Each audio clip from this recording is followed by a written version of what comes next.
Bonjour à tous, il a commencé sa carrière chez Philippe Aki Media avant de rejoindre le groupe M6 où il a notamment participé au lancement de M6 Musique et il y a également créé quelques émissions phares de la télé-réalité comme Love Story, La Nouvelle Star ou Pékin Express. Après avoir dirigé pendant 6 ans sa propre société de production, il a rejoint cette année le groupe Deezer dont il est le directeur général France. Bonjour Alexis de Gemini. Bonjour Pascal. Alors l'actualité de Deezer, c'est évidemment le report de l'introduction en bourse qui était programmé début novembre. L'explication avancée, c'est les conditions de marché qui n'étaient pas favorables. Tout le monde a surtout fait le lien avec l'arrivée d'un rouleau compresseur qui est Apple Music.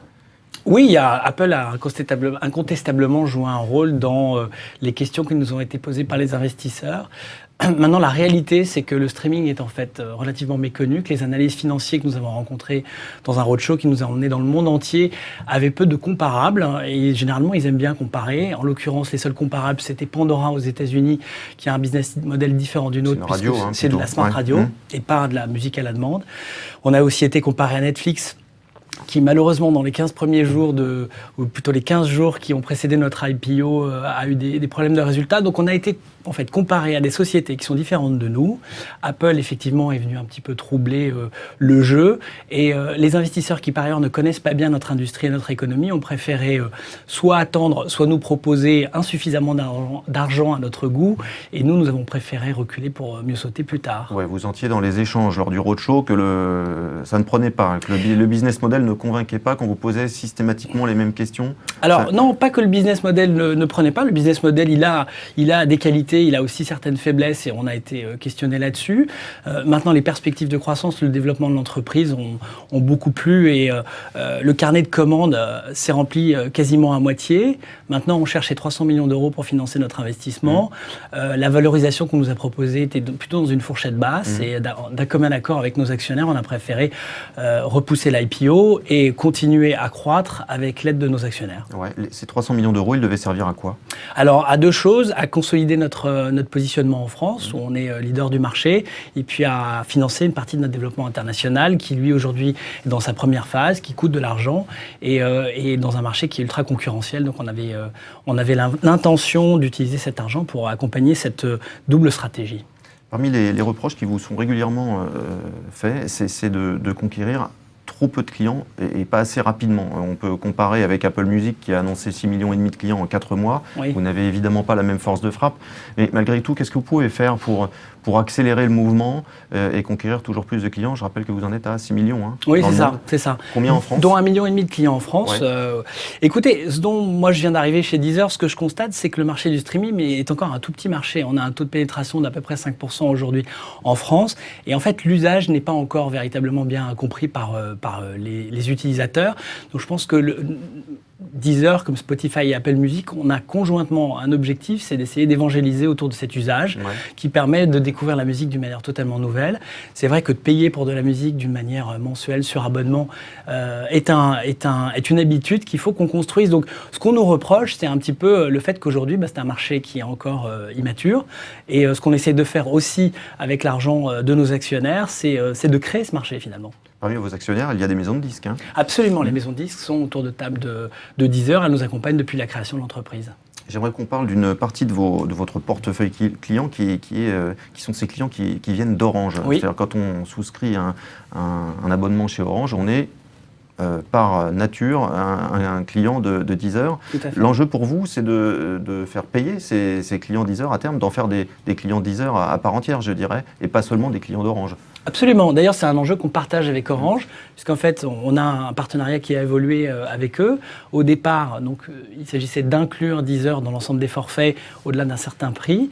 Aujourd'hui, avec Orange, on a une stratégie qui évolue et on essaye effectivement de transformer ces abonnés qui aujourd'hui ne payent pas Deezer, mais en bénéficient, en nos futurs abonnés payants. Et ça, on le fait main dans la main avec Orange, qui a aussi un intérêt dans l'affaire. Est-ce que ces abonnés sont actifs sur Deezer? Oui, ils le sont. Alors, pour être très transparent avec vous, les abonnés à qui on offre Deezer sont un petit peu moins actifs que des abonnés qui ont la démarche de payer Deezer 9,99 € par mois.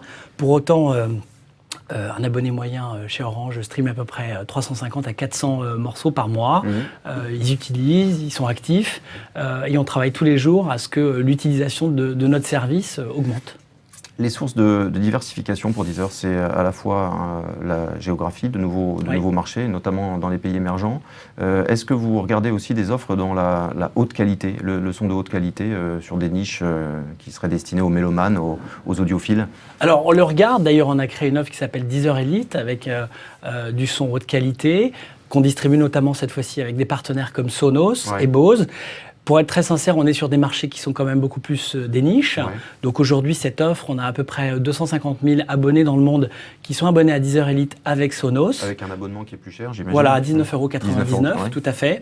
Donc c'est un marché sur lequel on se développe, mais qui reste un marché relativement niche par rapport aux objectifs qu'on a de conquête au niveau national et international. Je parlais des émergents à l'instant.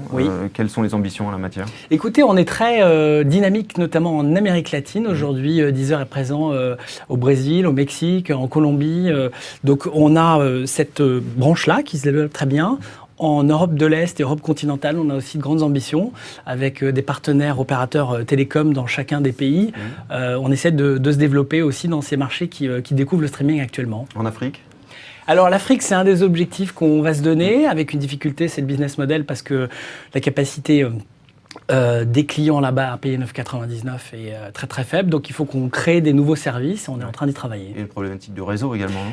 Il y a une problématique de réseau, il y a une problématique de paiement aussi, parce qu'il y a peu de cartes bleues. Donc on est en train de travailler à faire en sorte que le téléphone mobile lui-même soit un moyen de paiement, et qu'à travers ce moyen de paiement, Deezer puisse trouver des nouveaux clients. Donc on le voit, vous ne manquez pas de projets. Oui, il y a du travail. Les options qui sont sur la table, si on met de côté l'IPO pour quelques temps, quelles sont-elles? Écoutez, l'option numéro 1 en ce moment, c'est qu'on retravaille avec nos actionnaires pour redéfinir un plan de financement pour les 3 prochaines années. On réfléchit à la nouvelle stratégie. Parce qu'évidemment, le marché évolue. Vous parliez d'Apple tout à l'heure. Donc, comment est-ce que nous, un groupe français, on est 300 personnes, basés à Paris, on n'a pas forcément la même puissance que nos concurrents. Donc, on doit bien réfléchir à où est-ce qu'on va mettre nos efforts. On est dans cette phase-là actuellement. Mais est-ce qu'il est indispensable de lever des fonds à brève échéance? Vous parlez Écoutez, des 300 millions que vous espériez levier. Alors, de lever des fonds, en tout cas d'avoir des financements, oui, parce que Deezer est dans une phase d'investissement, on perd de l'argent. J'en profite pour dire que Deezer, finalement, à travers l'investissement de ses actionnaires, est en train de créer un nouveau réseau de distribution pour les artistes et les producteurs. Aujourd'hui, Deezer, cette année, en 2015, va rémunérer l'industrie musicale à hauteur de 150 millions d'euros. Donc, on a des investissements lourds en technologie, en droits musicaux. Et pour ça, on a besoin du soutien de nos actionnaires. Le marché, pour l'instant, donc, on a préféré passer, ou plutôt attendre.